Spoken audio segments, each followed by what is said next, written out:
কথাগুলো হাস্যকর হলেও আসলেই বাস্তব। চলুন কি বলে শুনি।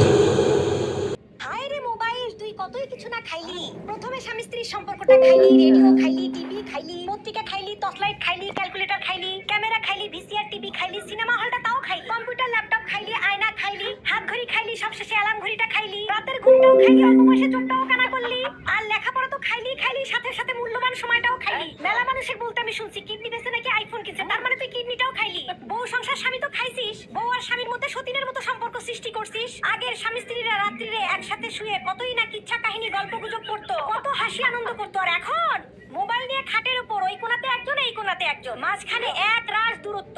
মনের মধ্যে কোনো মিল নাই, সংসার করতে হবে তাই করতেছে। স্বামীর স্ত্রীকে ভালো লাগে না, স্ত্রীর স্বামীকে ভালো লাগে। সবাই মোবাইলের ভিতর আসক্ত, মোবাইলের ভিতরে যেগুলো আছে শুধু ওগুলো কি ভালো লাগে। স্বামীর অন্য বইয়ের চাকচিক্য ভালো লাগে, আর স্ত্রীর অন্য স্বামীর কথাবার্তা চালচলন এগুলো ভালো লাগে। হায় রে কি যুগ পড়লো রে, মোবাইলে সবকিছুই খাইলো রে। আগের দিনগুলা কি যে ভালো ছিল।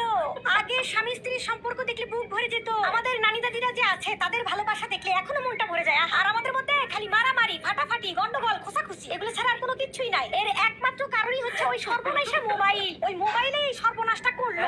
মন মেজাজ ভালো না থাকার কারণ কি? ওই মোবাইল। ওই যে মোবাইলের ভিতরে দেখে মানুষের বউ বর মানুষের কুল দেয়, চকলেট দেয়, সিনেমা হলে ঘুরতে নিয়ে যায়, ভালো ভালো খাওয়ায়, ভালো ভালো পড়ায়। ওগুলো তো পারে না। ওগুলো যে ওরা ভিডিওর জন্য করে সেটা তো আমরা বুঝি না। আর ভাই আমরা কি মনে করি ওদের স্বামীরা কত ভালো, আমাদের স্বামীরা আমাদের কিছু দেয় না। কিন্তু বাস্তবতা কি? বাস্তবতা তো বড় কঠিন। আমাদের স্বামীরা আমাদের জন্যই সারাদিন কষ্ট করে, বেচারিরা সময় পায় না আমাদের সাথে কথা বলতে। কিন্তু আমরা তো ওইটা বুঝি না। ওই মোবাইল একটা দেখে আমাদের চোখে মোহ লেগে যায়, তখন আর নিজের ঘরটা ভালো লাগে না। এইগুলার যন্ত্রণা হচ্ছে বাড়ি বাড়ি। এই যন্ত্রণাগুলো হচ্ছে শুধুমাত্র মোবাইলের কারণে। হ্যাঁ, আমার মোবাইল কই গেল? মোবাইলে যে এতই ফিল্টার দিয়ে দিয়ে মেয়েরা এই এতই টিকটক বানাইছে, এই টিকটক দেখে দেখে আমাদের স্বামীদেরকে আমাদেরকে আর ভালো লাগে না। আমাদের মুখে মাস্তা লাগে, মুখে ব্রণ লাগে, বউ কালা কালা লাগে, বউয়ের মুখ চিমড়া চিমড়া লাগে, বউ স্লিম লাগে না, বউয়ের চুল ভালো লাগে না, বউয়ের কিচ্ছু ভালো লাগে না। ওই ফিল্টার মারাগুলো কি ভালো লাগে? এগুলাই হচ্ছে এখনকার সময়ের মেইন সমস্যা, বুঝেননি? আর বউদের সমস্যা হয়ে গেছে ওই যে মানুষের স্বামী বউদেরকে এত ভালোবাসে, বড় বড় গিফট কিনে দেয়, দামি দামি কার কিনে দিছে। আমাদের কপালে তো রিকশাও জোটে না, ভ্যানও জোটে না। কিন্তু ওগুলা ভাই, ওদের তো ওগুলো অন্য জিনিস, ওগুলা বুঝি না তো আমরা।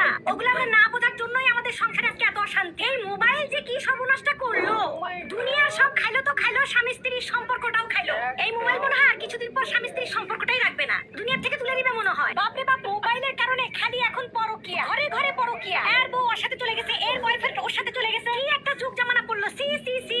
এই মোবাইলের জন্য এখন পরকিয়াটা মানুষের কাছে ফ্যাশন হয়ে গেছে। মানে ডিজিটাল যুগ, ডিজিটাল ফ্যাশন, ডিজিটাল পরকিয়া। কোনো লাজ লজ্জা কিচ্ছু নাই, বরঞ্চ পরকিয়া করলে মনে হয় তারা জীবনে ধন্য হয়ে গেছে। তারা আবার ইন্টারভিউ দেয় মোবাইলের সামনে এসে, আমরা এই জন্য করছি, আমরা ওই জন্য করছি। মানে তারা যে পরকিয়া করছে সেটা তারা মনে করে না, তারা মনে করে কি আমরা ধন্য কিছু করে ফেলে দিচ্ছি।